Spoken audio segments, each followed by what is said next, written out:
Hello sa lahat. Ako si Dr. Ann. Mula sa ngayon, aking ipapakita sa inyo ang 5 na basic na ehersisyo para sa lumbar degenerative disease. Sama-sama tayong sumunod. Exercise 1. Pag-stretch ng hip flexor. Step 1. Higa sa iyong likod, tiklop ang kanang tuhod at i-cross ang kaliwang binti sa kanang tuhod. Step 2. Ipatong ang iyong mga hita, ipasok ang braso sa ilalim ng kaliwang tuhod at hilahin ang iyong mga binti patungo sa iyong tiyan. Step 3. I-hold ng 5 hanggang 20 segundo, ulitin ng 5 beses. Step 4. Ulitin ang parehong proseso sa kabilang panig.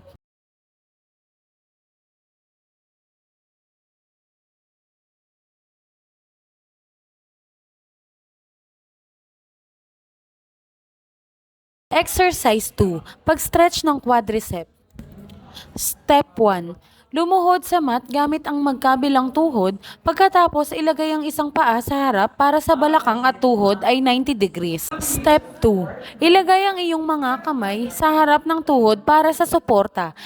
Step 3. Panatilihin ang iyong katawan na nakatayo at unti-unti kang yumuko pababa hanggang sa maramdaman mo ang pagka-stretch mula sa balakang patungo sa tuhod ng likod na binti. Step 4. Hold ng 30 segundo, palitan ng panig at ulitin ng 10 beses. Ang quadricep ay isang grupo ng mga muscles sa harap ng hita na kontrolado ang pag-flex ng hips at pag-extend ng tuhod. Ang pag-stretch ng mga grupo ng mga muscle na to ay nakakatulong sa balanse ng mga muscle na nag-e-extend sa likod, na bumabawas ng sakit ng lumbar spine. Exercise 3, Cobra Pose. Step 1. Higa ng patag sa iyong tiyan sa sahig, huminga ng pantay. Step 2. Ilagay ang iyong mga kamay sa ilalim ng iyong mga balikat, palad na nakaturo pababa sa sahig. Step 3. Pakonti-konting itulak ang iyong mga kamay para itaas ang iyong itaas na katawan. Ang ulo ay titiklop, papalik, panatilihin ang iyong pelvis na mahigpit na nakalapat sa sahig, huminga ng malalim. Step 4. Pakonti-konting huminga ng normal at ibaba ang iyong mga kamay pabalik sa simulang posisyon. Step 5. Ulitin ng 5 hanggang 10 beses.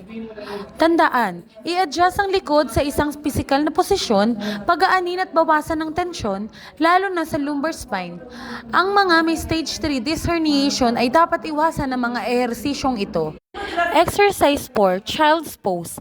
Step 1. Lumuhod, umupo sa iyong mga sakong, paglayuin ang mga tuhod. Step 2. Yumuko pababa, unti-unti itaas ang parehong mga braso pataas. Step 3. Itaas ng diretso ang iyong mga braso bago ikaw ramdamin ang pag-extend ng iyong likod. Step 4. Manatili ng mga 10 segundo pagkatapos ay bumalik sa simulang posisyon. Step 5. Ulitin ng 5 hanggang 10 beses. Exercise 5. Bridge Pose. Step 1. Humiga gamit ang likod, tiklop ang parehong tuhod ng 90 degrees, talampakan nakapatong sa sahig. Step 2. I-activate ang iyong mga kalamnan sa tiyan, pagkatapos itaas ang iyong mga balakang mula sa sahig.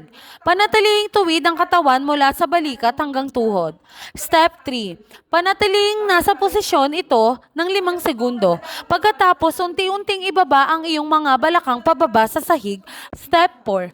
Ulitin ang pagkasunod-sunod na ito ng 5 hanggang 15 beses. Tapos na natin ang 5 simpleng ehersisyo para sa pagsuporta sa lumbar degenerative disease. Madaling magawa ang mga ehersisyo na ito sa bahay. Kita-kits sa susunod na video.